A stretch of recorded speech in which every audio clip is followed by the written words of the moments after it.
अगर हमें किसी भी मोबाइल का डेट रिकवर करना है तो कुछ अहम स्टेप को हम लोग फॉलो करेंगे।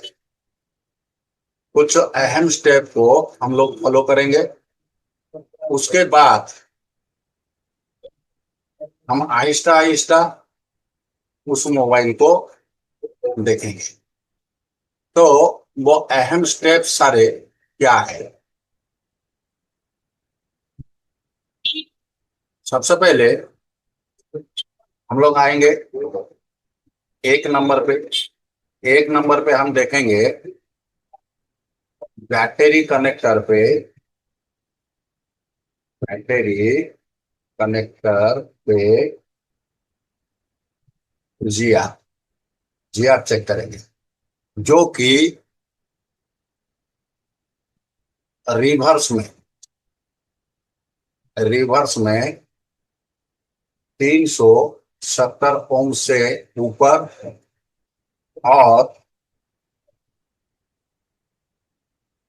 फॉरवर्ड में 1000 से ऊपर आना चाहिए। ये सबसे पहला स्टेप है। अगर यहां तक हमारा सब कुछ सही है तो हम दूसरे नंबर पे जाते हैं। बैटरी नहीं डालेंगे, हम बैटरी नहीं डालेंगे। दूसरे नंबर पे हम क्या करेंगे? अगर हमारा एमटी के सेट है तो हम वी सिस्टम में जाएंगे। अगर हमारा क्वालकॉम है तो वीपीएच में जाएंगे। अगर हमारा सैमसंग है तो हम वी बैट में जाएंगे। तो आज जो हमारा पास मोबाइल है वो है Vivo Y81। तो वो एक मीडियाटेक का सेट है।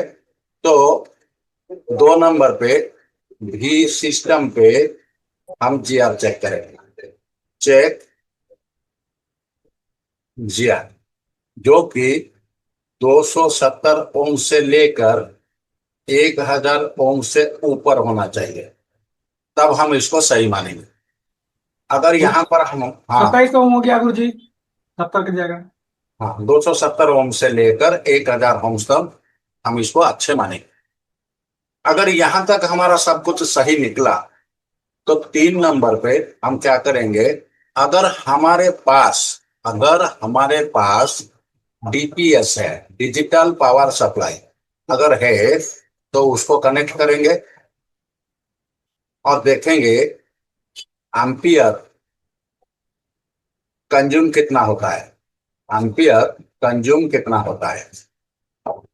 अगर 0 से लेकर 25 मिली एम्पियर है तो बक 1 हमारा काम कर रहा है।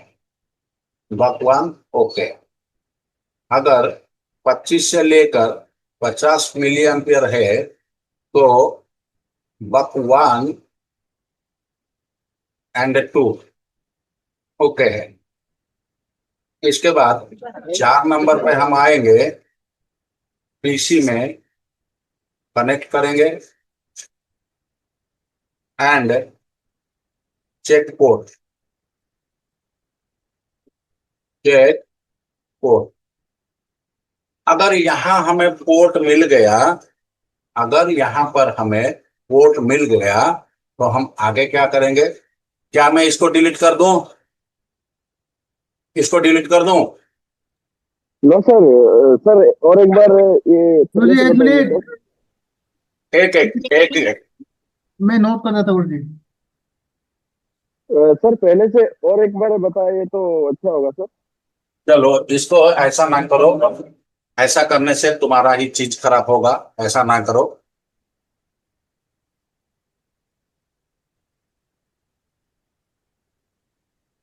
देखो, और एक बार बताता हूं। अगर हमारे पास कोई भी डेड सेट आया तो सबसे पहले ना ही हम उसमें चार्जर लगाएंगे, ना ही बैटरी को कनेक्ट करेंगे। दोनों चीज कुछ नहीं करेंगे।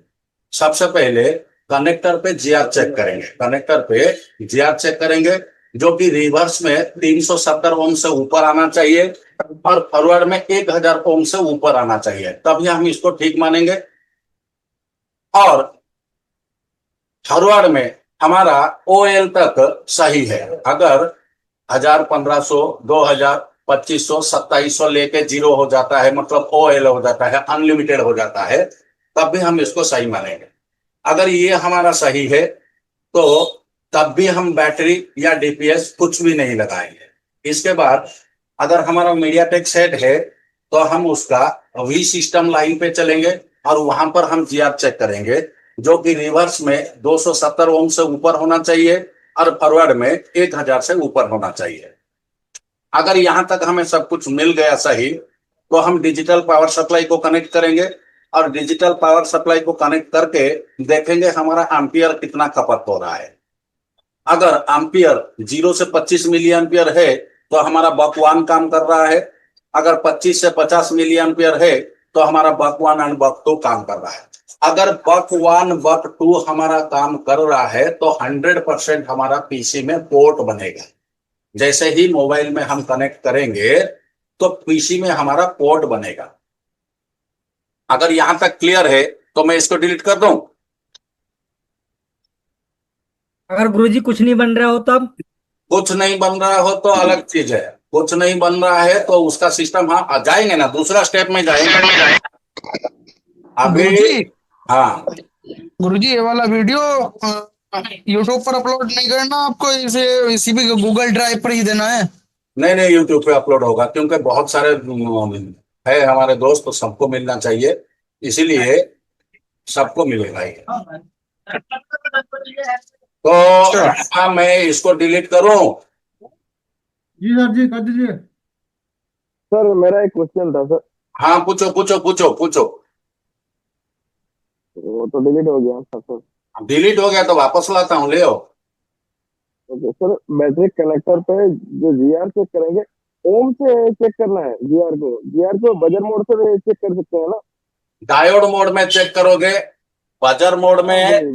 वही। देखो बजर मोड, डायोड मोड, जो कि एक अच्छा मल्टीमीटर में बजर मोड डायोड मोड एक ही होता है। अगर सस्ता मीटर देखोगे तो बजर मोड डायोड मोड अलग होता है। बजर मोड में ज्यादा हाँ से सर। ज्यादा आप 200 ओम्स तक चेक कर सकते हो, लेकिन डायोड मोड में ये 3000 ओम्स तक चेक किया जा सकता है, इसीलिए डायोड मोड में चेक करोगे। अब फॉरवर्ड और रिवर्स दोनों को समझ जाओ। अगर ब्लैक प्रोब को ब्लैक में लगाओगे, मतलब ग्राउंड में लगाओगे, और रेड प्रोब को पॉजिटिव में लगाओगे तो ये फॉरवर्ड बायस बन जाएगा। अगर रेड प्रोब को ग्राउंड करोगे और ब्लैक प्रोब को पॉजिटिव में लगाओगे तब ये रिवर्स बनेगा। तो फॉरवर्ड और रिवर्स में ये GR तुम्हारा आना चाहिए। और कोई सवाल? अगर नहीं है तो इसको डिलीट करके हम आगे चलेंगे। गुरुजी ये बक 1 और बक 2। हाँ, सिस्टम 1 सिस्टम 2, यानी कि सबसे पहले हमारा जो बग बनता है वो मॉडेम का बनता है। सबसे पहले मॉडेम का बनता है और उसके बाद जो बनता है वो कोर का बनता है। सबसे पहले मॉडेम का बनता है, फिर उसके बाद कोर का बनता है। अगर मॉडेम और कोर ये दोनों बन गए तो हमारा पोर्ट बनेगा, 100% हमारा पोर्ट बनेगा। अगर पोर्ट नहीं बना तो हम हार्डवेयर में जाएंगे। अगर हमारा पोर्ट बन गया तो हम सॉफ्टवेयर में जाएंगे। पहले सॉफ्टवेयर में चेक करेंगे, फिर हार्डवेयर में जाएंगे। ऑटोपट सर, क्या हुआ? ऑटोपट बनेगा ना? नहीं, ऑटो पोर्ट हो या हाँ। पोर्ट बनाओ, कैसे भी करो चलेगा। ऑटो पोर्ट हो या पोर्ट बनाओ, कैसे भी करो चलेगा। अब डिलीट करो। बिल्कुल गुरुजी।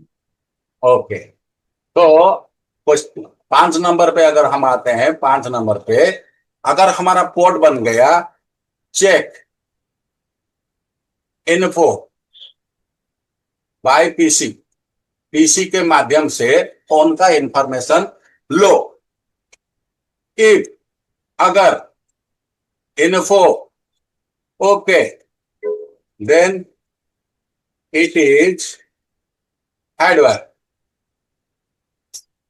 इफ नॉट, अगर तुम्हारा इन्फो सही नहीं है, then it is software. Sorry, if info okay, then it is hardware, or info okay, then it is software. It is software. और info not okay, then it is hardware.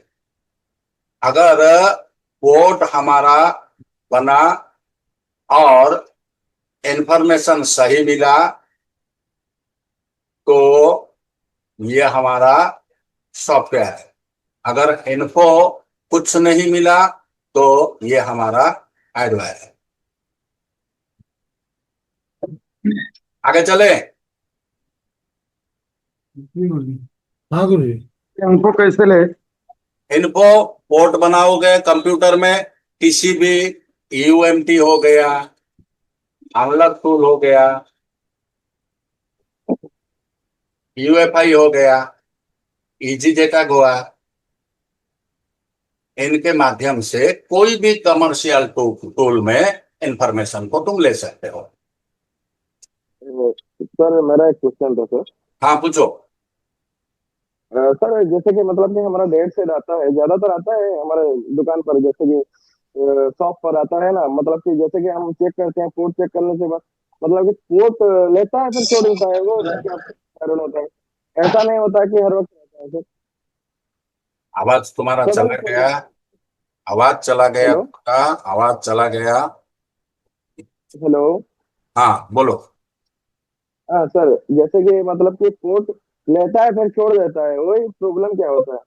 अच्छा, port लेता है और छोड़ देता है। हाँ इसमें सडनली छोड़। इसमें जो प्रॉब्लम होता है ईएमआई का, यानी कि इलेक्ट्रोमैग्नेटिक इंटरफेस का या सीपीयू का तुम्हारा प्रॉब्लम होता है। जब ऐसा होता है तो पोर्ट लेता है और छोड़ देता है।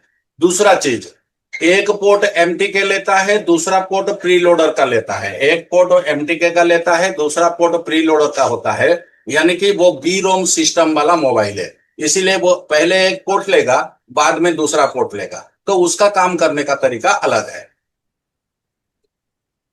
ज्यादातर अगर सीपीयू या ईएमआई लाइन में अगर प्रॉब्लम आए तो पोर्ट लेगा और छोड़ देगा, ये पहला कंडीशन है।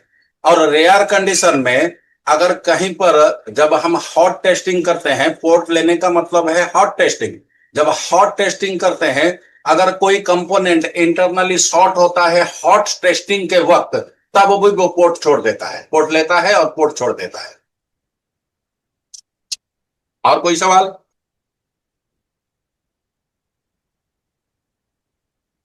और कुछ है या आगे चलेंगे?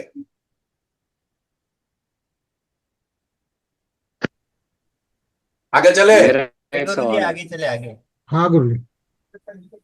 आप पूछो, इत्तेफाक में आप पूछो। जैसे पोर्ट, जैसे हमने यूफेस या एमएमसी और सीपीयू उतारा, और हाँ जैसे हम सीपीयू लगाते हैं और सीपीयू लगाने के बाद जैसे कंप्यूटर पे चेक करते हैं और कोड नहीं बन रहा है, और उसके बाद कई लोग क्या करते हैं कि उसमें या यूफेस या एमएमसी लगाते हैं, तो हाँ। लगाने का क्या मतलब बनता है? और जब कोड ही नहीं बनेगा तो हमारा सिस्टम ओके ही नहीं है ना। सवाल क्लियर करो यार, सवाल तुम्हारा क्लियर नहीं होता है, सवाल को क्लियर करो या तो चार्ट में इसमें लिखो। थोड़ा सा आज हमारा जो क्लास है वो डेड मोबाइल को रिकवर करना है। ओके सर, ठीक है। तो डेड मोबाइल में मैं तुम्हें ये सीक्वेंस बताते जा रहा हूं, तुम्हें क्या क्या करना है। अगर बक 1 बक 2 बना तो 100% हमारा पोर्ट बनेगा। अगर पोर्ट बना तो हम समझेंगे हमारा सॉफ्टवेयर रिलेटेड फॉल्ट है। अगर पोर्ट नहीं बना तो हम समझेंगे हार्डवेयर रिलेटेड फॉल्ट है, और उसी हिसाब से हम आगे चलेंगे। आई बात समझ में? जी जी गुरुजी। तो यहां ओके तक, सर, नेक्स्ट की। हाँ यहां तक हमारा जो पहला डायग्नोस पॉइंट था, यहां तक हमने पहला डायग्नोस पॉइंट पे चले गए। अब हम चलते हैं 6 नंबर पे। 6 नंबर गुरुजी बग 1 बग 2 कहाँ मिलेगा ये तो दिखा दो। दिखाएंगे, दिखाएंगे बिल्कुल दिखाएंगे। अभी 6 नंबर पे आते हैं। 6 नंबर पे क्या करते हैं हम ना, चार्जर को कनेक्ट करते हैं। चार्जर को कनेक्ट करो। चार्जर को कनेक्ट करने के बाद तुम्हारा अगर एमटीके है तो इसमें वी सिस्टम 3.5 वोल्ट से लेकर 4.2 वोल्टेज बनेगा। 3.5 वोल्ट से 4.2 वोल्टेज बनेगा। और अगर क्वालकॉम है तो इसमें 3.5 से 4.2 वोल्टेज फ्लक्चुएट बनेगा।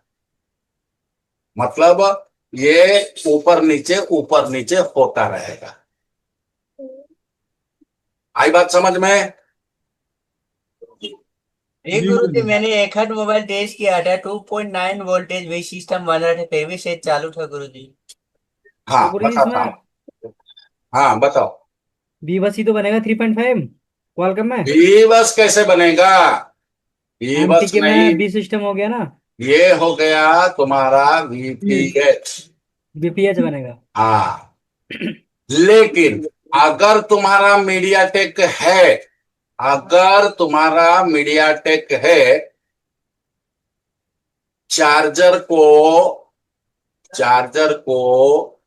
कनेक्ट करने से पहले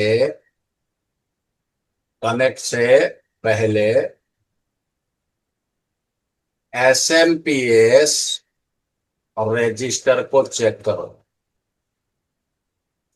रजिस्टर को चेक करो। ये मैंने क्यों बताया, पहले इसको समझ जाओ। जैसे ही हम चार्जर का कनेक्ट करेंगे, मीडियाटेक सेट है, अगर एसएमपीएस का रजिस्टर फ्यूज हो चुका है, जैसे ही तुम चार्जर को कनेक्ट करोगे वैसे ही तुम्हारा पावर आईसी खराब हो जाएगा। जितने तुम बार नया पावर आईसी को चेंज करो, अगर एसएमपीएस को बगैर चेंज किए चार्जर को लगाया, वैसे ही तुम्हारा पावर आईसी खराब हो जाएगा। जितने चाहे तुम बदल लो। पहले तुमने एक बदल लिया चार्जर आईसी को, सेट तुम्हारा चालू हो गया, अब तुम खुश हो गए। खुश होने के बाद उसमें जैसे ही चार्जर को कनेक्ट करोगे वैसे ही वो आईसी दोबारा शॉर्ट कर जाएगा। गुरुजी ये हाँ, ये तो दिमाग से ऊपर गया। नहीं, दिमाग से उतरना नहीं चाहिए। दिमाग से उतरना नहीं चाहिए। मैं क्या कहा कि अगर तुम्हारा मीडियाटेक का सेट है, सेट तुम्हारा डेढ़ है, चार्जर कनेक्ट करके हम जो चेक करने जाते हैं, चेक करने से पहले पावर आईसी के एसएमपीएस सर्किट में एक 0 ओम्स का या 10 ओम्स का रेजिस्टर लगता है, जो कि तुम्हारा बी सिस्टम लाइन से पावर आईसी को जाता है। अगर वो रजिस्टर फ्यूज हो गया है या हाई वैल्यू हो गया है या ओपन हो गया है, और जैसे ही तुम चार्जर को कनेक्ट करोगे वैसे ही तुम्हारा चार्जिंग आईसी पावर आईसी जल जाएगा, यानी कि पावर आईसी शॉर्ट कर जाएगा। इसीलिए अगर तुम्हारा एमटीके का सेट है तो सबसे पहले चार्जर कनेक्ट करने से पहले एसएमपीएस वाला रजिस्टर को चेक करोगे। और कहाँ है वो रजिस्टर, जैसे हम सिमेटिक के ऊपर जाएंगे वैसे ही इसको हम समझेंगे। ओके, ओके गुरुजी, यहां तक क्लियर है? क्लियर है। अब हमारा 7 नंबर हम क्या करेंगे ना, अगर हमारा बी सिस्टम में 3.5 से लेकर 4.2 वोल्ट मिलता है और एसएमपीएस का रजिस्टर हमारा सही है, तो we will check all buck coils. सारे बॉक कॉइल्स को हम चेक करेंगे। और सारे बॉक कॉइल्स में हमको क्या मिलना चाहिए? सारे बॉक कॉइल्स को जब हम चेक करने जाएंगे तो उससे हमें क्या मिलेगा? Number 1 GR, number 2 voltage, number 3 frequency. ये तीनों हमको मिलना चाहिए। अगर इन तीनों में से अगर जीआर कम है तो शॉर्ट हो सकता है, वोल्टेज कम है तो लो वीपीएच हो सकता है, फ्रीक्वेंसी नहीं है या कम है तो हमारा बक जो है वो स्विचिंग नहीं कर रहा है। अगर स्विचिंग नहीं करेगा तो एम्पियर लो होने के कारण सेट हमारा चालू होगा और बंद होगा, यानी कि कंटिन्यूअसली सीपीयू जो है वो रीसेट करता रहेगा। यहां तक क्लियर है? क्लियर है। अब इस सिंपली हम जब हमारे पास डेड सेट आया है तो हम उसको थोड़ा डायग्राम के माध्यम से समझेंगे कि उसके ऊपर हम डायग्नोस कैसे करेंगे। अगर यहां तक समझ में आ गया है, मैं इसको डिलीट कर दूं? Okay sir. चलो ठीक है। अब हम सिंपल क्या करते हैं कि यहाँ कुछ सिस्टम बनाते हैं। यहाँ पर कुछ सिस्टम हम बनाते हैं। ये मान के चलो हमारा बैटरी कनेक्टर है, और ये मान के चलो हमारा B2B कनेक्टर है, और ये हो गया हमारा OBP IC, ये हो गया हमारा DC टू DC IC, और ये हो गया हमारा पावर IC, और ये हो गया हमारा CPU, और ये हो गया हमारा EMS। अब इनके बीच में खेल कैसे होता है इसको समझो। इनके बीच में खेल कैसे होता है, जब हमारे पास सेट डेड आया है तो हम बैटरी कनेक्टर में कोई भी बैटरी को नहीं लगाएंगे, क्योंकि अगर हम बैटरी को लगाएंगे तो मोबाइल को ट्रिगर करने के लिए हमें पावर स्विच को प्रेस करके रखना पड़ेगा। तो पावर स्विच को एक बंदा प्रेस करके रखेगा और हम उसमें काम करेंगे, तो ये कुछ अच्छा चीज नहीं है। तो हम सबसे पहले क्या करेंगे, चार्जर को इंसर्ट करेंगे, और चार्जर को इंसर्ट करने के बाद B2B कनेक्टर से हमारा एक पॉइंट जो है ग्राउंड हो जाएगा, जिसको हम कॉमन ग्राउंड कहेंगे। उसके बाद ये पॉजिटिव लाइन यहां से कुछ कंपोनेंट के साथ तुम्हारा OBP में आएगा, ओवर वोल्टेज प्रोटेक्शन सर्किट या IC। इस OBP में जब आएगा, इस OBP से फिर वो बाहर निकल के हमारा चार्जिंग IC को जाएगा। मैं कुछ बेसिक चीज यहां पर बता रहा हूं, और अगर इस OBP IC में EN है, एनाबल है, तो इसको हम बाईपास नहीं कर पाएंगे, करेंगे। अगर किए तो हमारा चार्जिंग में एरर आएगा। तो अगर OBP में EN है तो हम दूसरा OBP IC को चेंज करेंगे। अगर EN पॉइंट गलती से भी नहीं लगा है तो भी हमारा ये IC काम नहीं करेगा। इनपुट तो होगा लेकिन आउटपुट नहीं होगा। तो यहां हमें इसको चेक करना है। अगर हमारा IC सही है तो इस ग्राउंड पॉइंट को चेक करेंगे। अगर ग्राउंड पॉइंट सही है तो IC को बदल के हम यहां से आउटपुट निकाल के लेंगे, और ये जाएगा हमारा V बस। इसको कहते हैं V बस, जो चार्जर से लगभग 5 वोल्ट से लेकर 23 वोल्ट तक होता है, 5 वोल्ट से लेकर 23 वोल्ट तक होता है। और ज्यादातर हमारा जो कैलकुलेशन होता है वो कैलकुलेशन 5 वोल्ट पर होता है, क्योंकि अगर हमारे पास PD चार्जर है, पावर डिलीवरी चार्जर है, तो power delivery charger charging IC के डिमांड पर इस वोल्टेज को 23 तक बढ़ाता है, यानी कि सबसे पहले 5 वोल्ट ही इसके अंदर जाएगा। और जैसे ही 5 वोल्ट इसके अंदर जाएगा तो इसकी कनेक्टिविटी को चेक करने के लिए हमें एक लाइन होता है V बस MID, यानी कि मिडिल वोल्टेज। इस पे भी हमको कम से कम 5 वोल्ट मिलना चाहिए। अगर यहां पर हमें 5 वोल्ट मिल गया तो यहां से रेगुलेट होके हमारा V सिस्टम बाहर निकलेगा। अब ये V सिस्टम बाहर निकलने से पहले एक यहाँ पर हमारा इंडक्टर का इस्तेमाल होगा, बक इंडक्टर का इस्तेमाल होगा, और इसका दूसरा सिरा जो है वो स्विचिंग में लगेगा, इसको स्विचिंग में लगेगा। और स्विचिंग में लगने के कारण ये क्या करेगा, फाइव वोल्ट को घटा देगा, और यहां से जो 1.5 एम्पियर ये ले रहा है उसको बढ़ा के लगभग तुम्हारा 3.9 एम्पियर से लेकर 5 एम्पियर बनाएगा। यानी कि ये करंट की जो तीव्रता है उस तीव्रता को बढ़ा देगा। बढ़ाने के बाद क्या होगा, यहां से लगभग 1.5 एम्पियर हमारा पावर आईसी को आएगा। और मान के चलो अगर इसमें 5 एम्पियर बन रहा है तो 1.5 एम्पियर घटने के बाकी जो 3.5 एम्पियर बचा वो 3.5 एम्पियर इस आईसी के अंदर आएगा, और इस आईसी से निकल के ये हमारा बैटरी के पॉजिटिव में कनेक्ट होगा।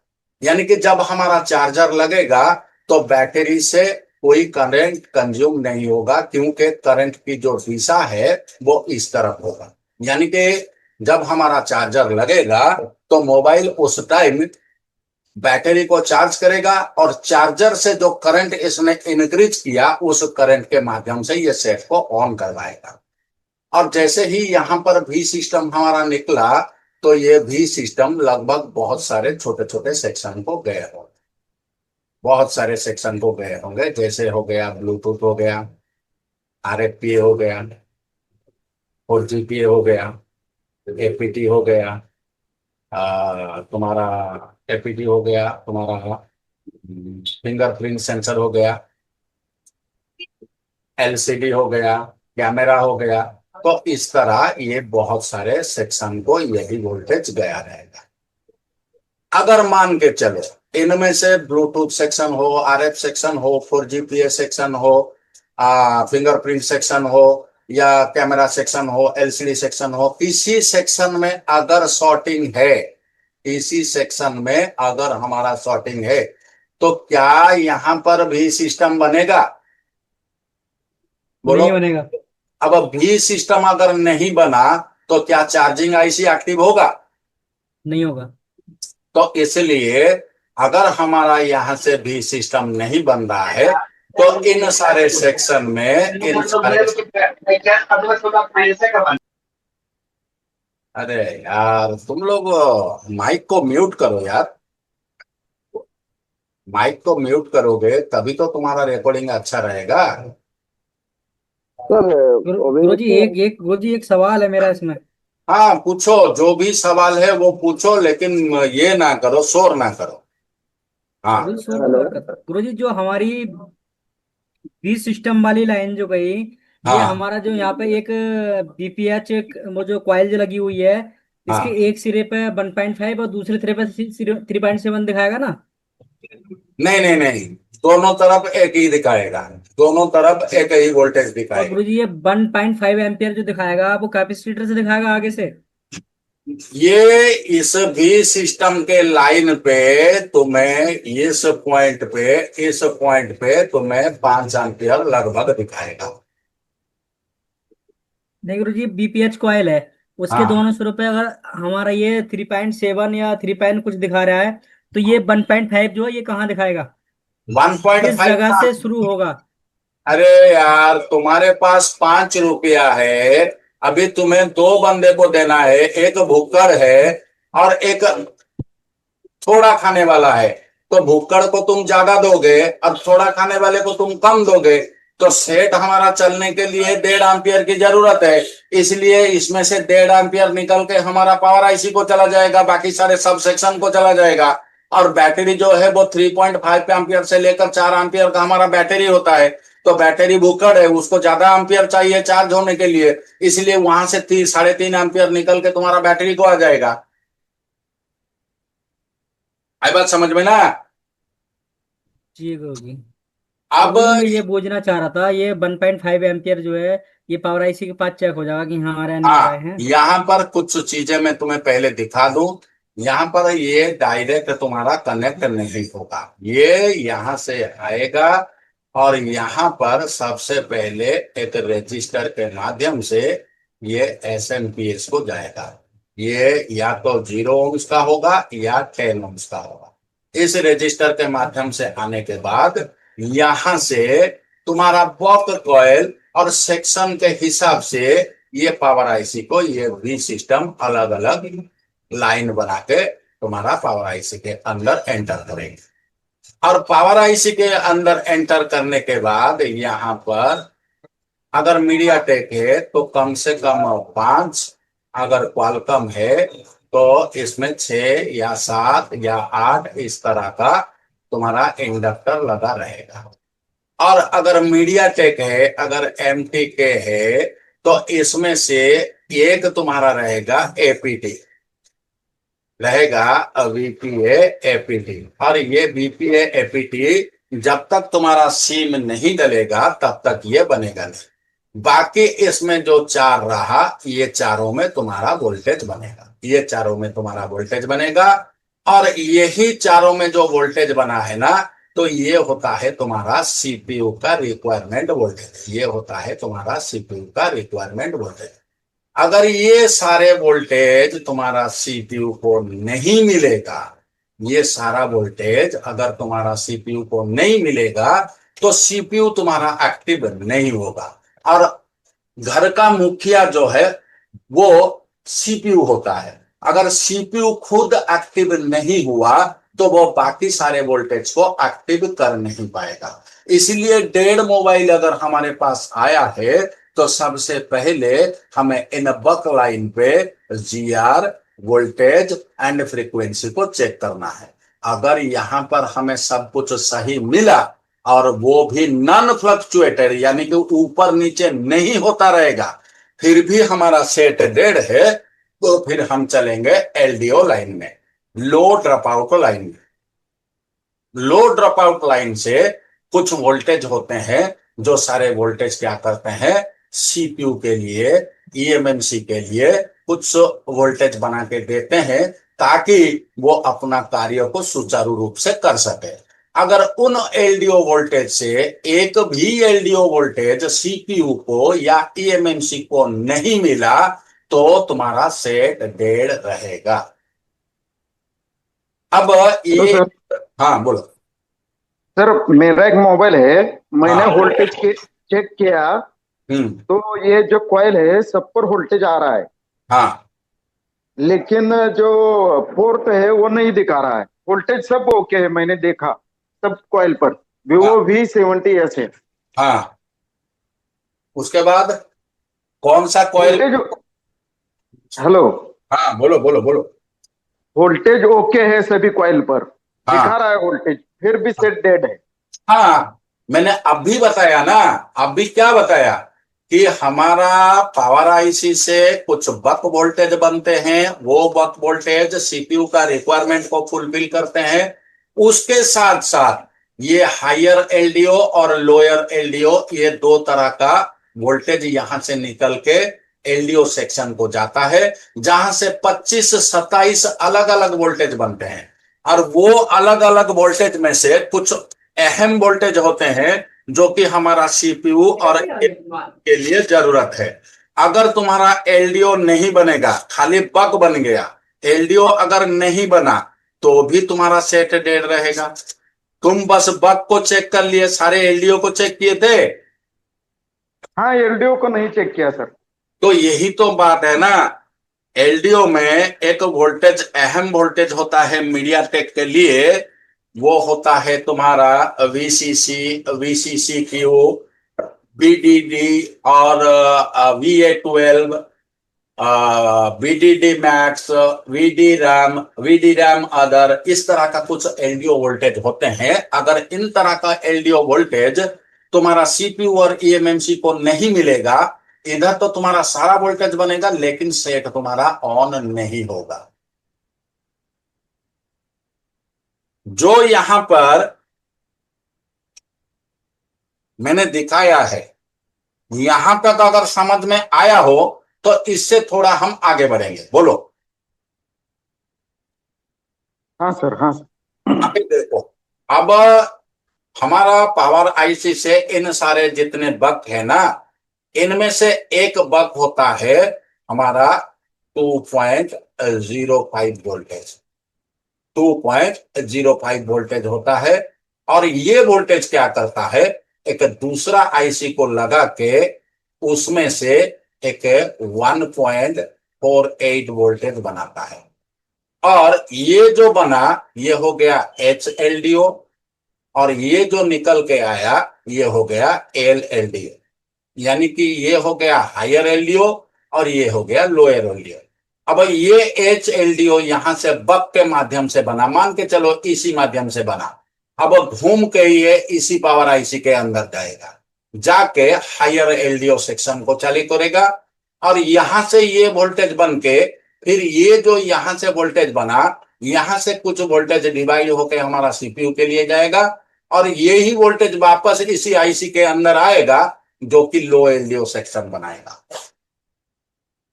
ये चीज को अगर नहीं समझोगे तो खाली बग चेक करोगे तो आगे कुछ नहीं होगा। तो LDO लाइन में भी बहुत सारे अहम वोल्टेज होते हैं, उनको जानना भी जरूरी है। तो यहां तक अगर बेसिक समझ में, यहां पर और एक बात बता दो, ये जो हमारा हायर LDO बना है ना, तो इस LDO से एक LDO बन के आएगा जिसको हम कहते हैं VCC। ये होता है 2.9 वोल्टेज, और ये EMMC को एक्टिव करने के लिए। दूसरा इस लो LDO से एक वोल्टेज बन के आएगा जिसको हम कहते हैं VCCQ, यानी कि ये डाटा लेन देन के लिए ये वोल्टेज EMMC को जरूरत है।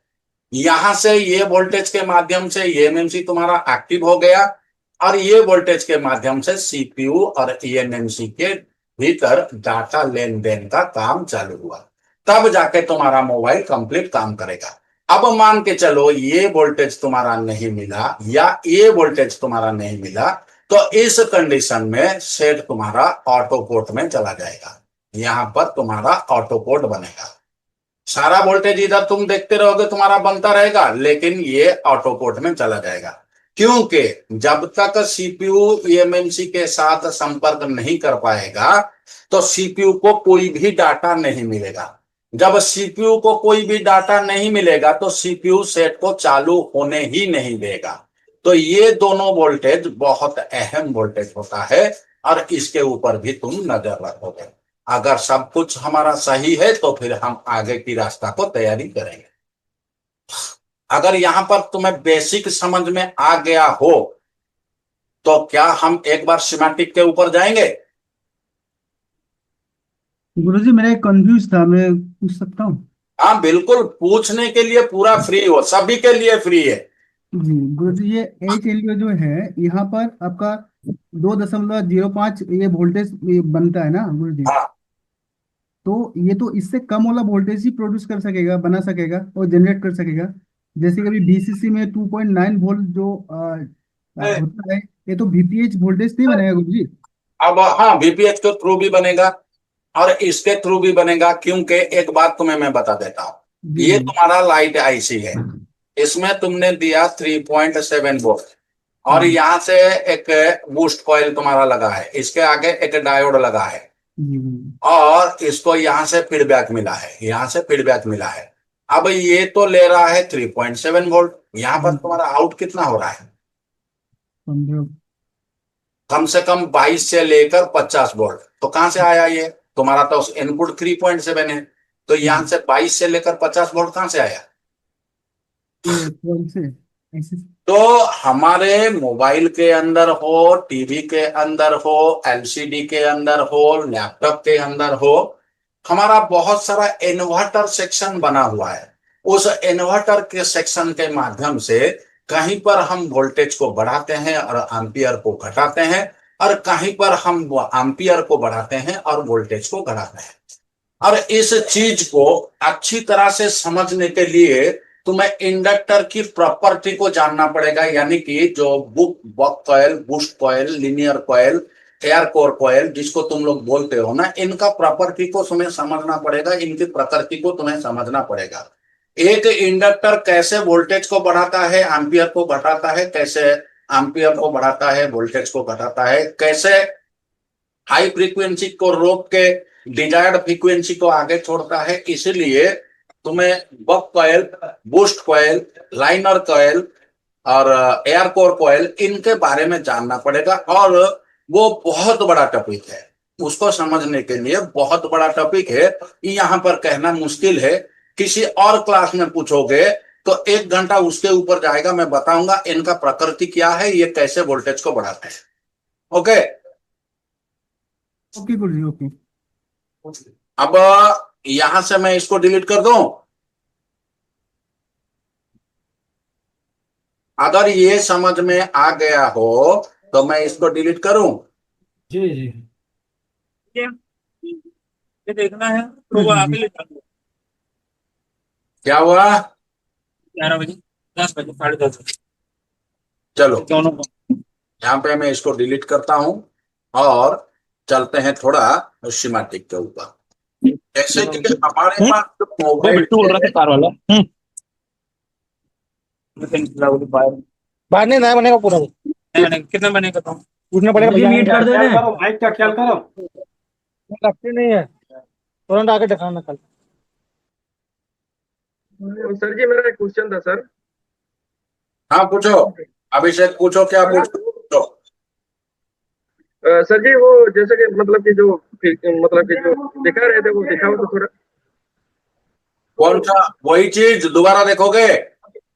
हाँ सर, जो आईसी वगैरह का डायग्राम हुआ था अभी। हाँ देखो। हाँ, ये इसमें सर जैसे कि मतलब कि कोई अगर खराब होगा तो कैसे पता चलेगा? और जैसे जैसे कि मतलब चेंज करेंगे, मतलब कि जैसे कि एमटी के आईसी है, पावर आईसी है, जैसे कि ये चेंज करेंगे, कब चेंज करेंगे और कब रिबल करके लगाने से भी चलेगा? सबसे पहले एक बात तुम ध्यान रखो, ज्यादातर मोबाइल में सेमीकंडक्टर चिप यानी कि आईसी 90% खराब नहीं होता है। बस ये वही तो। कि तुम लोगों की ना समझ के कारण तुम लोग इसको चेंज करते हो। बहुत रेयर केस में, बहुत ही रेयर केस में आईसी खराब होता है, वरना आईसी बिल्कुल खराब नहीं होता है। ज्यादातर तुम्हारा छोटे छोटे कंपोनेंट खराब है। जी अगर आईसी के बॉल डिफेक्ट हो जाते हैं तब भी तो काम करना छोड़ देती है। देखो मैंने क्या कहा, अगर ड्राई सोल्ड हो गया तो वो बात अलग है। अगर कोरोशन हो गया, पानी लगने के कारण आईसी की बॉल में जंग लग गया, तो वो बात अलग है, उसको हम रिवल करके लगाएंगे। तो वो कंडीशन के ऊपर निर्भर करता है। हमको खुद ही पता चल जाएगा कि आईसी ड्राई सोल्ड है या नहीं है, ये पता चल जाएगा। आई बात समझ में ना? जी और गुरुजी। एक सर इसमें इसमें ऐसा कोई आईसी है कि जैसे कि मतलब कि बाईपास कर सकते हैं किसी को? देखो एक रजिस्टर को भी हम बाईपास नहीं कर सकते हैं। जरा अपना दिमाग लगा के सोचो, एक रजिस्टर का कीमत मान के चलो 10 पैसा, सिर्फ 10 पैसा। अगर उस 10 पैसे की बात हम करें तो एक मोबाइल कंपनी एक वक्त में कम से कम 10 लाख 20 लाख मोबाइल बनाता है। अगर वो रजिस्टर बाईपास हो सकता तो वो बाईपास ना करके वहां पर हर एक मोबाइल में 10 पैसा क्यों खर्चा किया? अब जरा सोचो 20 लाख फोन में उसका कितना रुपया खर्चा हो गया? समझ में आ रहा है ना? क्या सर? मोबाइल सर और एक बात पूछनी थी, मतलब कि जैसे कि ये होता है, मतलब कोई आईसी खराब है, हाँ कंफर्म खराब है, ये खराब है, मतलब उसको किस टाइम में चेंज करना चाहिए? मतलब जैसे कि हम उसको एक बार ट्राई करना चाहिए कि नहीं करना चाहिए? हाँ बिल्कुल ट्राई करना चाहिए। देखो हम यहीं पर तुम्हें लाइव बताएंगे कहाँ कैसे हमको पता चलेगा आईसी खराब है या नहीं है, ये कैसे हमको पता चलेगा। Yes sir. ओके, तो थोड़ा हम सिमेटिक के ऊपर जाएंगे। जी सर। ओके, तो जैसे कि आज हमारा जो मोबाइल है वीवो का Y81, शायद उसका सिमेटिक हमारे पास नहीं होगा। अगर सिमेटिक नहीं है फिर भी दूसरे कंपनी का सिमेटिक के मदद से इसको आज हम काम करेंगे, कैसे वो हम देखेंगे। पहले हम सिमेटिक को ओपन कर लेते हैं। अब यहां पर मैं मोबाइल को लाता हूं।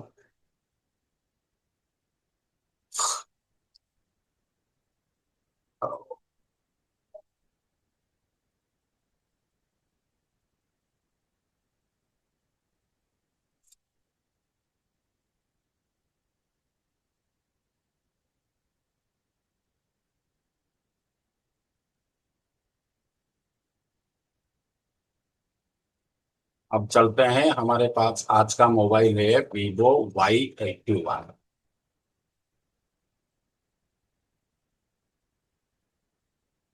ये है Vivo Y81। जैसे कि तुम यहाँ देख नोट पा रहे 7 हो। सर, नोट 7 के बारे में बताओ क्या हुआ? सर। रेडमी नोट 7 के बारे में बताओ। हाँ, लेकिन आज हम लाइव देखेंगे ना, एक डेड फोन को रिकवर करेंगे ना, तो इसलिए हमने पहले Vivo Y81 को खोल दिया। अब इसमें एक चीज है बिटमैप। ये बिटमैप अगर तुम्हारे पास है तो भी ये तुम्हारा काम करेगा कैसे? सिमाटिक के जैसा काम करेगा। ये सिमाटिक का जैसा काम करेगा। इसको पहले हम बिटमैप को खोल देते हैं, कंपोनेंट नेम को खोल देते हैं, ताकि कौन सा आईसी का प्लेसमेंट कहाँ हुआ है, लोकेशन के बारे में हमको पता चल जाएगा। और इसके बाद हम चलते हैं चार्जर डाटा के पास। ये तीन चीज हम यहाँ पर खोलेंगे, क्योंकि सबसे पहले हमें जीआर चेक करना है। जीआर के बाद हमें वोल्टेज को चेक करना है। चार्जिंग आईसी में वीपीएच वी सिस्टम को चेक करना, फिर हमें पावर आईसी के पास जाना है। ओके, तो इसमें कौन सा आईसी लगा है, एक जरा इसको देख लेते हैं, इसमें कौन सा आईसी लगा है।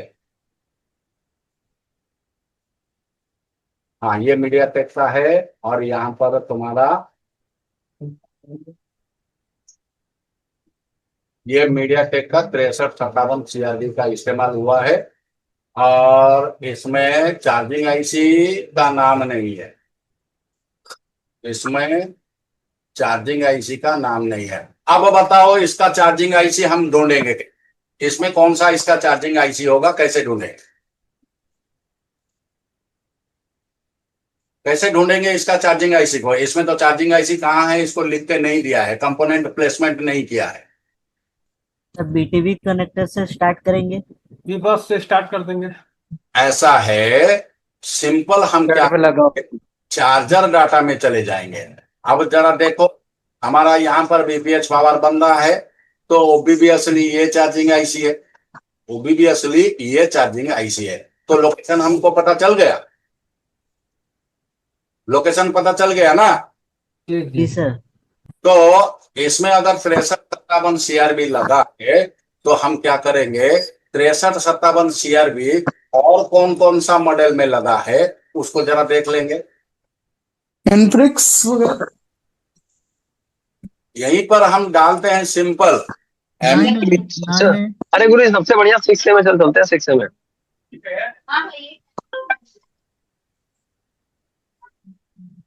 ये हमने यहाँ पर लिख दिया और ढूंढ लिया। अब जरा यहाँ पर देखो, बहुत सारा मोबाइल लगा है।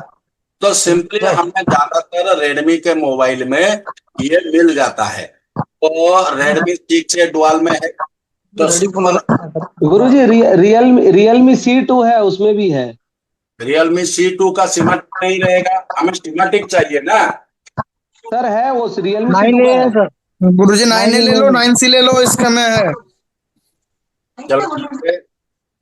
अभी तुम्हारे हिसाब से कोई भी एक को ले लेते हैं। अखिल, कौन सा बताया तुमने? 9A 9C। Realme C2। जी जी गुरु जी। रियलमी C2 C1 C2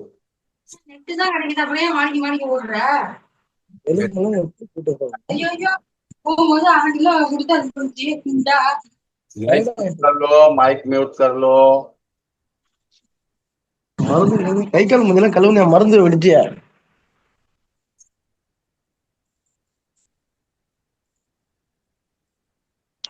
63 65 67 65 और इसमें रहेगा। चलो कोई नहीं, इतना ही हमको जरूरत है, हम इतने में ही इसका काम को करेंगे। तो सबसे पहले हम मोबाइल के ऊपर चलते हैं, मोबाइल के ऊपर चलते हैं सबसे पहले।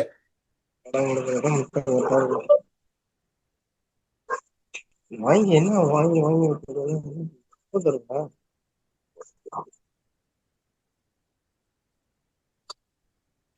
गुरुजी नींद तो ना आ रही, चाय लेके आऊं? 1 मिनट। यदि गुरुजी ने नींद के लिए कह दिया ना, नींद आ गई, तो समझ लो भोग काल आ जाएगा बिल्कुल।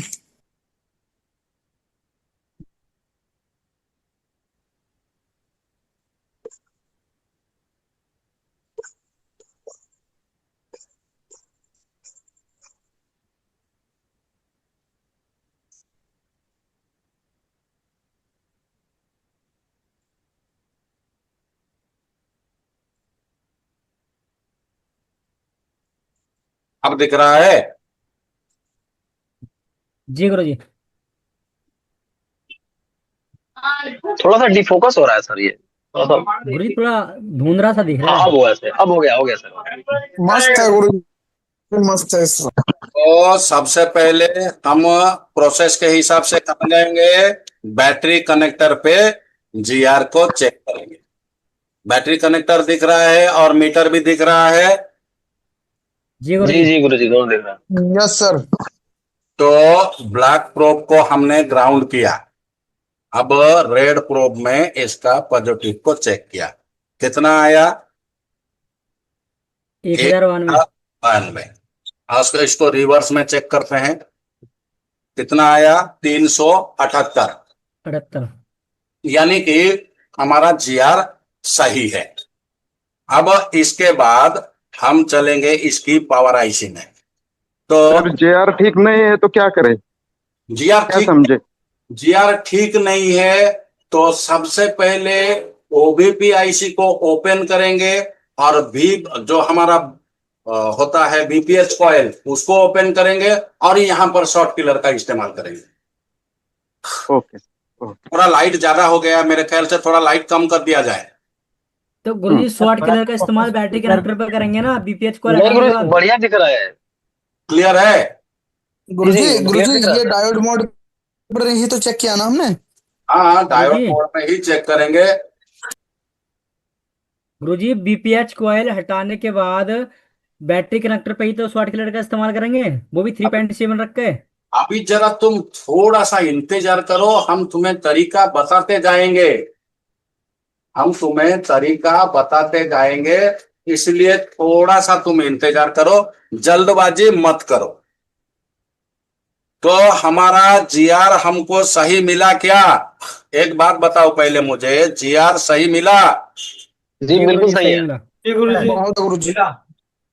अब इसके बाद हम चलेंगे बीपीएच कॉइल में। तो जैसे कि हमने उस सर्किट में देखा, यहां से हमारा निकल रहा है वीपीएच, तो ये हमारा डीसी टू डीसी आईसी है। क्या इसको हम चार्जिंग आईसी कह सकते हैं या नहीं कह सकते हैं?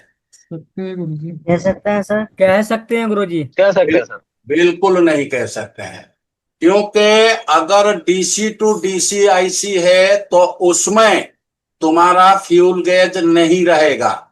अगर चार्जिंग आईसी है तो उसमें फ्यूल गेज रहेगा। तो ये जो आईसी यहां पर तुम देख रहे हो, ये जो आईसी है इसके साइड में बगल में फ्यूल गेज लगा है, देखो ये वाला फ्यूल गेज लगा है। तो ये डीसी टू डीसी आईसी है, इसको हम चार्जिंग आईसी नहीं कह सकते हैं। हालांकि ये बैटरी चार्ज करने के लिए वोल्टेज निकालेगा, लेकिन उसकी हेल्थ के बारे में ये जानकारी नहीं दे पाएगा, इसलिए इसको हमको डीसी टू डीसी आईसी कहेंगे, चार्जिंग आईसी नहीं। अगर बी क्यू को देखे तो वो चार्जिंग आईसी है, पीएमआई 632 को देखे तो वो चार्जिंग आईसी है, 6360 को देखे तो वो भी चार्जिंग आईसी है, 439 को देखे वो भी आईसी है, लेकिन ये हमारा चार्जिंग आईसी नहीं है, ये डीसी टू डीसी आईसी है। तो सबसे पहले इस डीसी टू डीसी आईसी के बीपीएच कॉइल में हम जीआर चेक करेंगे। लगभग हमारा जीआर जो है 377 आ रहा है, दिख रहा है कि नहीं दिख रहा है? दिख रहा है गुरुजी। रुको मैं इसको जरा हटा दूं, ये आगे आके है परेशान कर रहा है। हाँ, अब जरा दोबारा देखो यहां पर, ये बीपीएच कॉइल में हमें रिवर्स में 390 मिल रहा है। अब इसको फॉरवर्ड में चलते हैं। फॉरवर्ड में ये 1000 से हमें ऊपर मिल रहा है, तो यहां तक हमारा सही है कि नहीं? सही है सर। सही है। तो अब हमें देखना है एसएमपीएस का रजिस्टर को। जब तक हम एसएमपीएस का रजिस्टर को नहीं देखेंगे तब तक हम इसमें चार्जर का इंसर्ट नहीं करेंगे। तो गुरुजी ऐसे बीपीएच के दूसरे सिरे पे नहीं देखेंगे, बीपीएच कॉइल के दूसरे सिरे पे? क्या दूसरे सिरे पे देखेंगे? GR GR. अरे यार, ये कॉइल है ना, ये तार का गुच्छा है, तो इस तरफ उस तरफ तो दोनों बराबर जीआर मिलेगा ना। जी गुरुजी। हाँ, तो यहां पर हम देखेंगे एसएमपीएस की कॉइल को, एसएमपीएस की रजिस्टर को, और इसका एसएमपीएस का रजिस्टर कहां लगा है हम थोड़ा यहां इस्तेमाल करेंगे। किसका? बोर्नियो। बोर्नियो का इस्तेमाल करेंगे। तो यहां पर हमने लिया है Realme C2 का लेआउट। अब लेआउट में ये हो गया BQ, और BQ के बाद ये हो गया हमारा पावर आईसी है। अब पावर आईसी को कैसे पता करेंगे? जिस आईसी के बगल में बहुत सारा इंडक्टर लगा होगा वो हमारा पावर आईसी होगा। तो इसके बगल में 4-5 इंडक्टर लगा है, तो ओबीवियसली ये हमारा पावर आईसी है। तो इसको यहां से हम कॉपी करते हैं और सिमेटिक के अंदर इसको पेस्ट कर देते हैं। पेस्ट करके सर्च लगाते हैं, फिर इसको थोड़ा जूम कर देते हैं ताकि हमें अच्छे से दिखाई दे। और जैसे ही हमने यहां पर आया, ये हमारा बक कंट्रोल सेक्शन खुल गया। अब बक कंट्रोल सेक्शन में ये क्या लिखा है, दिख रहा है? जी गुरुजी, एसएमपीएस। एसएमपीएस। अब SMPS। एसएमपीएस के लिए ये एक रजिस्टर लगा है R2000। कितना ओम्स का लगा है? 1R, यानी कि 1 ओम्स का ये रजिस्टर लगा है। तो सिंपल हम क्या देखेंगे, इसका बॉल नंबर, क्योंकि हमारा जो Vivo Y81 है उसका सीमेटिक हमारे पास नहीं है। तो सिंपल हम यहां से क्या करेंगे, इसका बॉल नंबर को देखेंगे। कितना बॉल नंबर है? B2। B2।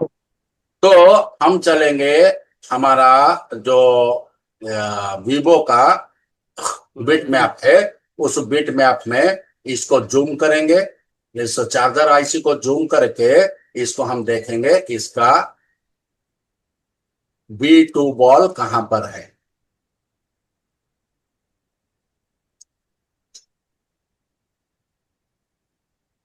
ये T हो गया, और ये F हो गया, और ये E हो गया, और यहां पर A B।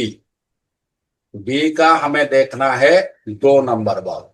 तो ऊपर चलते हैं, B11, B5, B3 और ये B2 आ गया।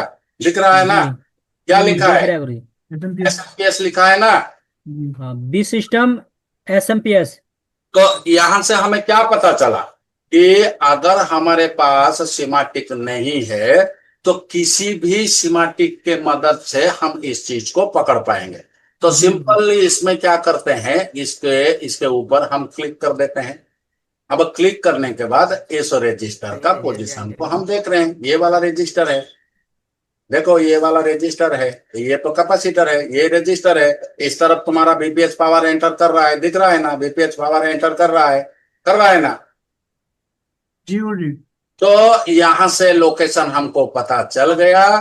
तो हमारा लोकेशन के हिसाब से हम यहां से क्या करेंगे, अपना मोबाइल के मदरबोर्ड में उस चीज को हम देखेंगे। ये वाला है, ये वाला रजिस्टर है, ऊपर से दूसरा नंबर। तो चलो देखते हैं। हमारा ये पावर आईसी है, पावर आईसी दिख रहा है। जी गुरुजी।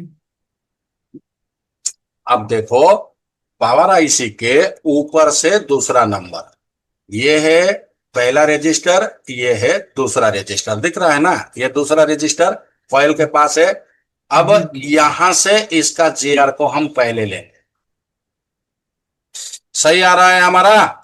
मीटर नहीं दिख रहा है गुरुजी। नजर नहीं आ रहा गुरुजी। मीटर नहीं आ रहा? मीटर नहीं आ रहा गुरु। मीटर नहीं आ रहा है सर।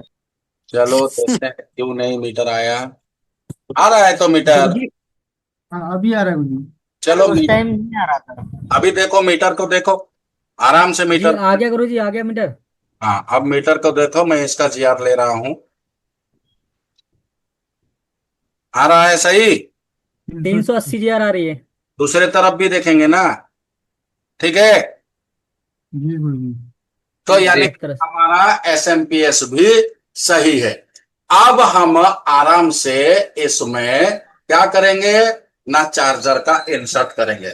और चार्जर इंसर्ट करने का हमारा कारण क्या है, हम क्यों चार्जर का इंसर्ट करेंगे, हमें जरूरत क्या है चार्जर का इंसर्ट करना? वोल्टेज चेक करेंगे। ताकि हमें मोबाइल को ट्रिगर ना करना पड़े, मतलब पावर स्विच को दबा के या शॉर्ट करना ना पड़े। चार्जर के अगर गुरुजी हाँ, अगर इस पर जीआर नहीं मिलती फिर? अगर जीआर नहीं मिलता तो 100% ये रजिस्टर हमारा खराब होगा। तो पहले इस रजिस्टर को हम बदलेंगे, फिर चार्जर लगाएंगे। अगर ये ना करके हमारा रजिस्टर अगर खराब है, हमने चार्जर को लगाया, तो तुरंत हमारा 6357 सीआरबी शॉर्ट हो जाएगा। ध्यान रखना इस बात को। 100% तुम्हारा चार्जर लगाते ही ये आईसी अगर अच्छा रहेगा तो वो खराब हो जाएगा। 1 मिनट में पानी पी लूं।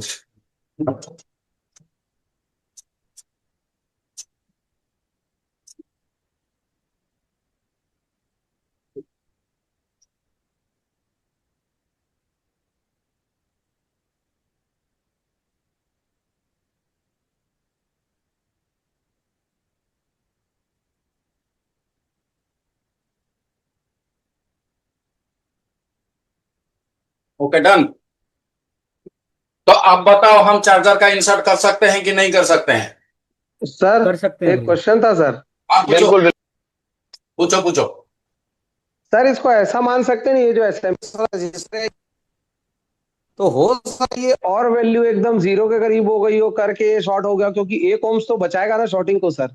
देखो एक चीज है, एसएमपीएस का मतलब हो गया switch mode power supply. Switch mode power supply का काम होता है हर एक वोल्टेज को स्टेबल रखेगा। ये वोल्टेज को स्टेबल रखने के लिए इसमें इस्तेमाल किया गया है। और अगर इसका वैल्यू 0 हो जाए तो भी चलेगा, 100 ओम्स हो जाए तो भी चलेगा, लेकिन 100 ओम से ऊपर गया तो नहीं चलेगा। या तो अगर फ्यूज हो गया यानी कि ओपन हो गया, ये एक फ्यूजेबल रजिस्टर है, ये अगर ओपन हो गया तो तुम्हारा ये आईसी को वो तुरंत शॉर्ट कर देगा। ध्यान रखना, मीडिया टेक में ये MT 6357 हो, 6358 हो, 6360 हो, 6362 हो, 6365 हो, कोई भी मीडिया टेक का पावर आईसी हो, सिंगल सीक्वेंस हो, डबल सीक्वेंस हो, ट्रिपल सीक्वेंस हो, कुछ भी हो जाए, एसएमपीएस को चेक किए बगैर कभी भी इसमें चार्जर का इंसर्ट नहीं करोगे। अगर किए तो मान के चलो जितने बार भी तुम आईसी लगाओगे उतने बार ये शॉर्ट करेगा। तो चलो, अगर ये मतलब यहाँ पे ये बढ़ी हुई आए जीआर या वोल्टेज ना आए, तो पहले इसमें सॉर्टिंग चेक करनी पड़ेगी है। शॉर्टिंग की इसमें शॉर्टिंग नहीं होता है। अगर वीपीएच लाइन में शॉर्ट होगा या वी सिस्टम लाइन में शॉर्ट होगा तभी इसमें शॉर्ट हो सकता है, इसके बगैर ये शॉर्टिंग नहीं होता है। या तो ये हाई वैल्यू होता है या तो वीपीएच में जितना तुम्हारा वैल्यू होता है उतना ही दिखाता है। क्लियर है? क्लियर। अब चलो यहां पर हम चार्जर को इंसर्ट करते हैं।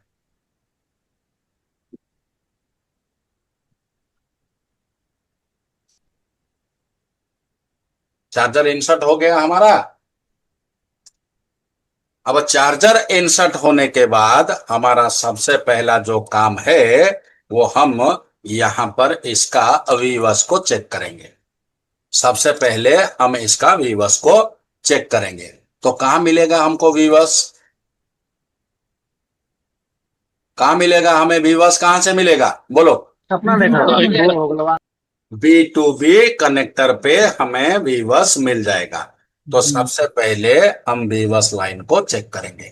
तो यहां पर आ जाते हैं और ये है इसका B2B कनेक्टर और ये B2B कनेक्टर पे ये हमारा वीवर्स लाइन है। अब बताओ वीवर्स में वोल्टेज सही आ रहा है? जी गुरुजी। चलो, अगर हमारा वीवर्स सही हो गया तो फिर हम ओबीपी आईसी के पास चलेंगे। तो ये है हमारा ओबीपी आईसी। तो ओबीपी आईसी के पास वोल्टेज हमारा सही है? जी गुरुजी। अब ओबीपी आईसी से पास होके इस कैपेसिटर पे हमें आउटपुट मिलेगा। सही मिल रहा है? जी गुरुजी। अब इसके बाद ये वोल्टेज तुम्हारा चार्जिंग आईसी के अंदर जाएगा। आ रहा है एमआईडी पे वोल्टेज? आ रहा है गुरुजी। अब यहां से यह आईसी के अंदर यह प्रोसेस होगा, प्रोसेस होके यहां से वीपीएच पे वोल्टेज निकलेगा। अब वीपीएच में कितना वोल्टेज निकल रहा है? 1.7 गुरुजी, ये तो गलत निकल रहा है। तो अब हम क्या करेंगे वो तो बताओ। अब हम क्या करेंगे? हमें वीपीएच लाइन पे वोल्टेज नहीं मिल रहा है। तो बोले या तो हमारा बीपीएस लाइन शॉर्ट है या तो आईसी वोल्टेज बना नहीं रही है, दो रीजन हो सकते हैं। हाँ, ये सबसे पहले हम यहां पर देखते हैं। हमारा वीपीएच जो है वो 1.7 बना रहा है, जो कि इसे 3.5 से 4.2 वोल्टेज बनाना चाहिए, जो कि ये नहीं बना रहा है। या तो इस लाइन में हमारा कहीं पर शॉर्टिंग है या तो ये आईसी हमारा वोल्टेज बना नहीं रहा है। अगर इस लाइन में शॉर्टिंग है तो यहां पर हमें वोल्टेज नहीं मिलना चाहिए। अगर इस कॉइल इस सारे कैपेसिटर में जो हमारा सीपीयू के पावर आईसी के पास लगा है, अगर उस पावर आईसी के पास हमें वोल्टेज मिल रहा है, हमें वोल्टेज मिल रहा है, तो इसका मतलब ये है कि ये इस लाइन पे शॉर्टिंग नहीं है। अगर शॉर्टिंग होता तो यहां पर हमारा वोल्टेज ड्रॉप होता।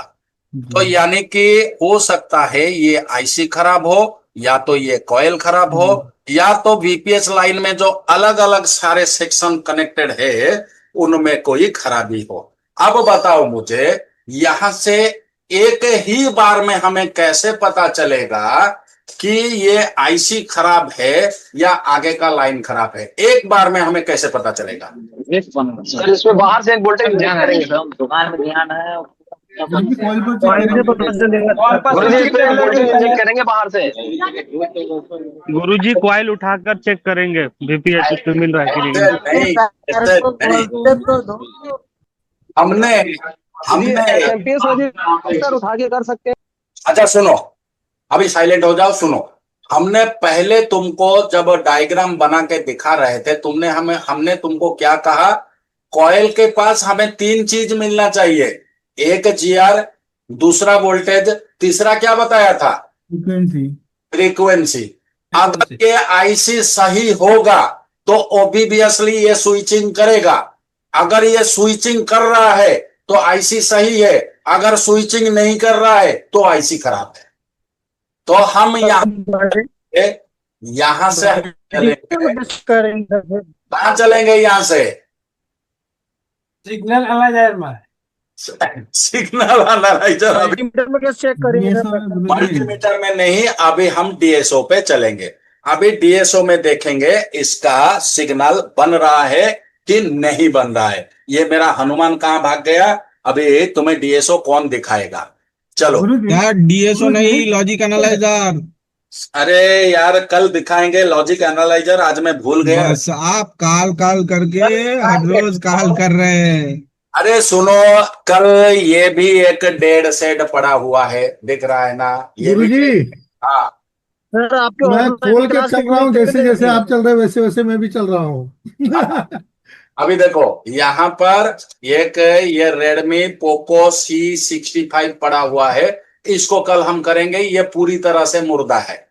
इसको करेंगे और इसमें कल सिग्नल एनालाइजर का इस्तेमाल करेंगे, ठीक है? तो ओके आज ओके थोड़ा डीएसओ के माध्यम से हम चलते हैं। ये बड़ा घटिया किस्म का हमारा लड़का है, वो कहाँ भाग गया है। फिलहाल मैं ही तुम्हें दिखा रहा हूं अभी, जरा देखो। गुरु जी हाँ एमआईडी पर जब ये वोल्टेज बन रहा है, हाँ, तब इसका मतलब आईसी सही नहीं है।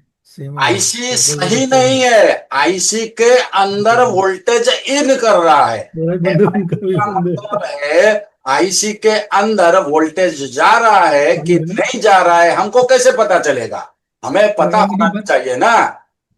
एमआईडी पर पता चलेगा। गुरुजी मैंने ये सुना था अगर एमआईडी पे 4.9 वोल्टेज मिल जाते हैं तो आईसी के अंदर वोल्टेज प्रॉपर घूम रहा है। ये हाँ सही है गलत है? बिल्कुल सही है, इसीलिए तो एमआईडी पे तुम्हें वोल्टेज चेक करके मैंने दिखाया।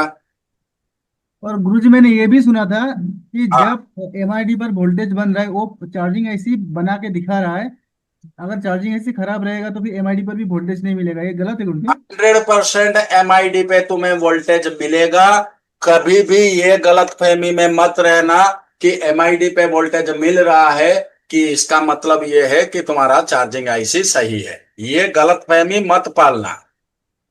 जी गुरुजी आज से छोड़ दिया। गुरुजी मैं तो यही सोचता था एमआईडी पे अगर वोल्टेज मिल रहा है 4.9 तो आईसी सही है।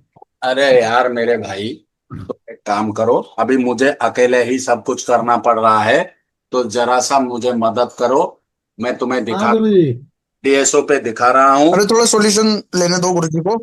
हाँ अभी डीएसओ पे मैं देख रहा हूँ। ये बीपीएच कॉइल का ये है इसका तुम्हारा फ्रीक्वेंसी लाइन है, बन रहा है। नहीं दिख रहा गुरुजी। अब बन रहा है या वोल्टेज बन रहा है? नहीं बन रहा है सर। गुरुजी नहीं बन रहा, केवल वोल्टेज बन रहा है।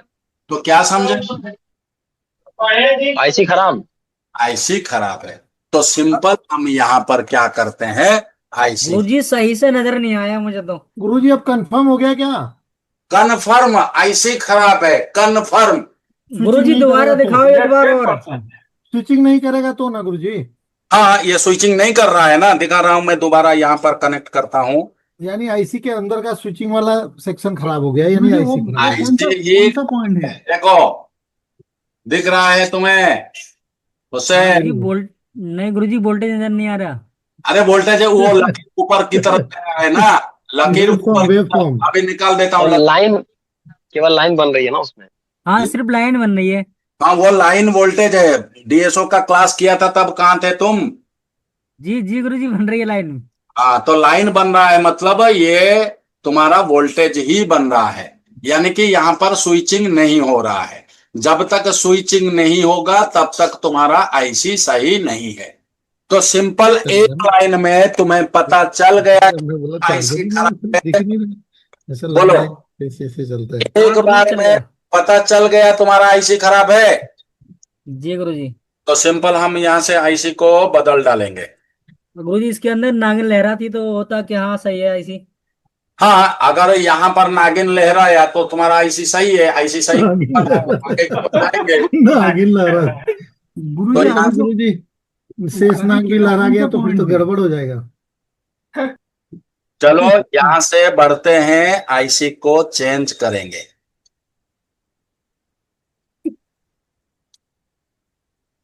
गुरुजी जो भी मन में आता है सवाल करते जाओ, सवाल मत रखो। जितना मन में सवाल आ रहा है सारे सवाल कर डालो, ताकि इस काम करते वक्त भी मैं तुम्हें तुम्हारा सवाल का देता। आपकी ऑफलाइन क्लास भी रहती है क्या? ऑफलाइन अभी चालू नहीं किया है, दिसंबर को मैं सोच रहा हूँ चालू करने के लिए। इसके लिए घर बना रहा हूँ, घर बन जाएगा तब ऑफलाइन का चालू करूंगा। गुरुजी फ्रीक्वेंसी कितनी आएगी? सर एक जन के तो पढ़ा सकते हो सर, एक जन के तो। अरे यहाँ पे ऑनलाइन में मेरे पास तकरीबन 100 स्टूडेंट निकल चुके हैं, और 100 में से 100 को पूछो सब अव्वल नंबर पे है। यानी कि किसी को ऑफलाइन की जरूरत नहीं पड़ा है, पूछो सभी से। बिल्कुल गुरुजी। ऑनलाइन में मेरे साथ जुड़ो, मैं गारंटी देता हूं एक बहुत। सर डायग्राम नहीं बनता सर मुझसे। सब बनेगा। मैं यहाँ पर जैसे मैंने यहाँ पर हाथ में तुम्हें डायग्राम बना के दिखाया, उसी तरह मैं तुम्हें वो हर चीज को तुम्हें बना के दिखाऊंगा। बताऊंगा कैसे बना। अभी तुम्हें आईसी दिख रहा है क्या अच्छे से? जी सर। तो ये आईसी को हम यहां से अभी उतारेंगे।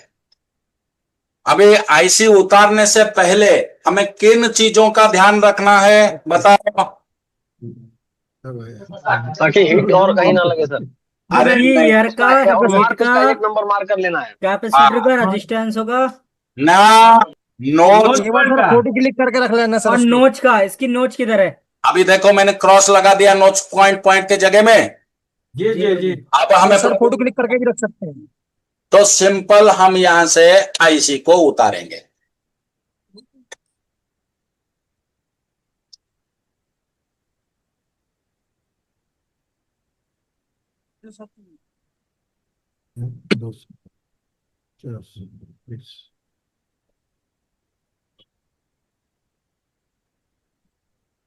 खतरनाक बन रहा है।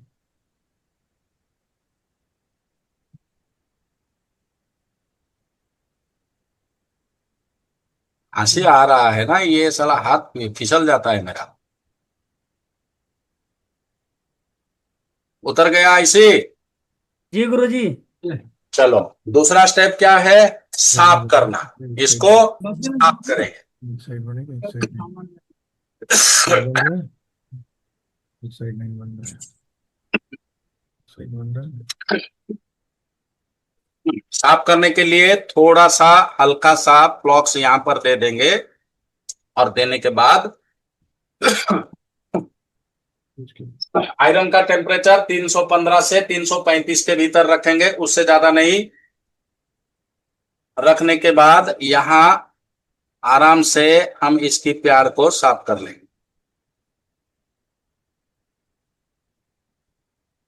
दिख रहा है तो? जी गुरुजी। तो ऐसे लगभग हमारा साफ हो गया है। हो गया? जी गुरुजी। अब आईसी अगर अगर साफ हो गया है तो इसको थोड़ा क्लीन कर देते हैं।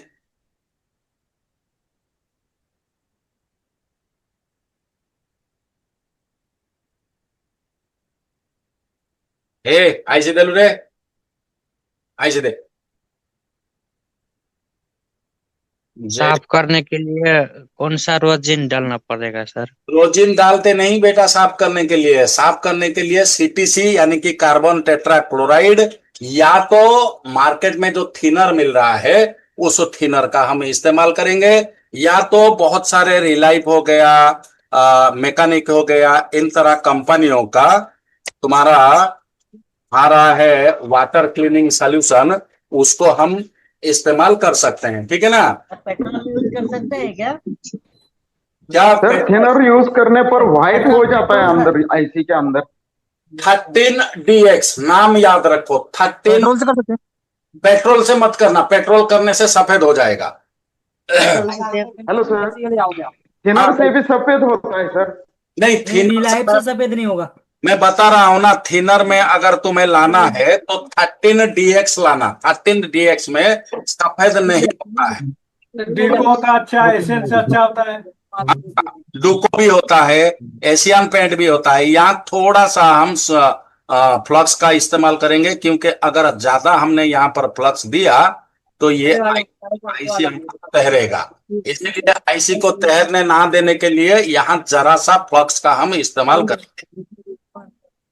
और ये है आईसी, ये था जेसीडी और हमारे पास है जेसीबी। चलो कोई बात नहीं, इसका नोच कॉट पॉइंट को सही करते हैं और सही करके इसको प्लेसमेंट कर देते हैं। सबसे रिवॉल्व तो कर लो। सबसे बड़ा चीज होता है आईसी को अलाइन करना। अलाइन करते वक्त इस चीज का तुम ध्यान रखोगे ताकि आईसी का जो अलाइनमेंट है वो पूरी तरह से सही होना चाहिए, वरना अगर तुम नया नया काम करते हो तो ये तुम्हारे लिए प्रॉब्लम क्रिएट करेगा। गुरुजी अलाइनमेंट क्या होता है? सही करना। अलाइनमेंट का मतलब होता है ठीक जगह में उसको प्लेस करना है। अगर देखो तुम ज्यादा एयर का इस्तेमाल करते हो, मैं 50 एयर यहां पर इस्तेमाल करता हूं, अगर तुम उसी तरह अगर ज्यादा एयर का इस्तेमाल करोगे तो सबसे पहले आईसी को ऊपर से हल्का हल्का हवा दोगे, एकदम से नीचे मत ले जाना। एकदम से नीचे अगर ले जाओगे तो ये आईसी तुम्हारा फैल के भाग जाएगा। इसीलिए ऊपर ऊपर पहले इसको गर्म करोगे, फिर नजदीक लेके जाओगे। और जैसे ही आईसी बैठने की कगार पे आएगा तो एक हल्का सा पेस्ट वहां पर दे देना, ताकि आईसी अपने आप अलाइनमेंट हो जाए। तो एक हल्का सा पेस्ट हम यहां पर उसके बगल में दे दें।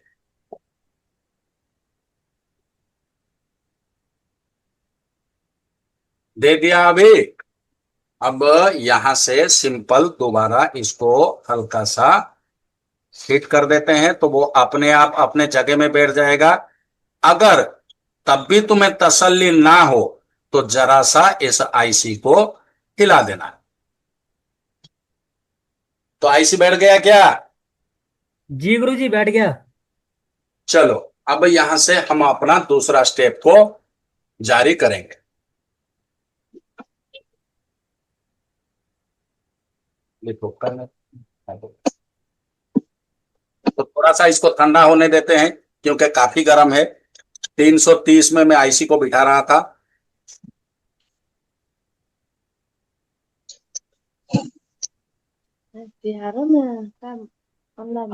जिन जिन के मन में जो भी कोई सवाल आता है, जब ये काम चलता रहता है तो सवाल करते रहो।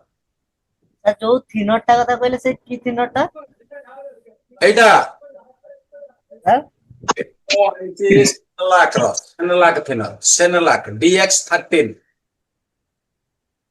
सही रंग दुकान सर मिल जीव ना गुरुजी 13 को हिंदी में क्या बोले हैं?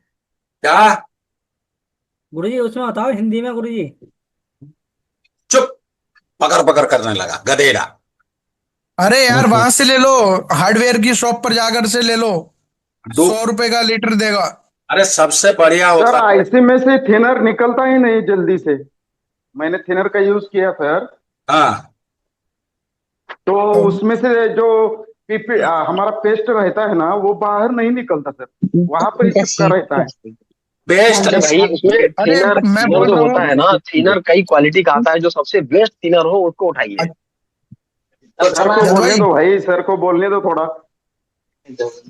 वही सुनो, मैं बता रहा हूं तुमको, डुको थिनर का इस्तेमाल करो, वो आराम से तुम्हारा सफाई करेगा, कोई तकलीफ नहीं है। ओके। तो चलो और हमारा आईसी बैठ गया है। अब सिंपल हम क्या करते हैं, चार्जर का दोबारा इंसर्ट करते हैं। अब चार्जर का इंसर्ट करने के बाद हमारा वो पहला काम क्या है, आजाद वीपीएच को चेक करना। जी गुरुजी। देखते हैं हमारा वीपीएच बन रहा है कि नहीं बन रहा है। जी जी जी। सबसे क्या हुआ, बन गया वीपीएच? जी गुरुजी बनने लगा। जी सर एकदम परफेक्ट बना सर। बन गया गुरुजी 3.5।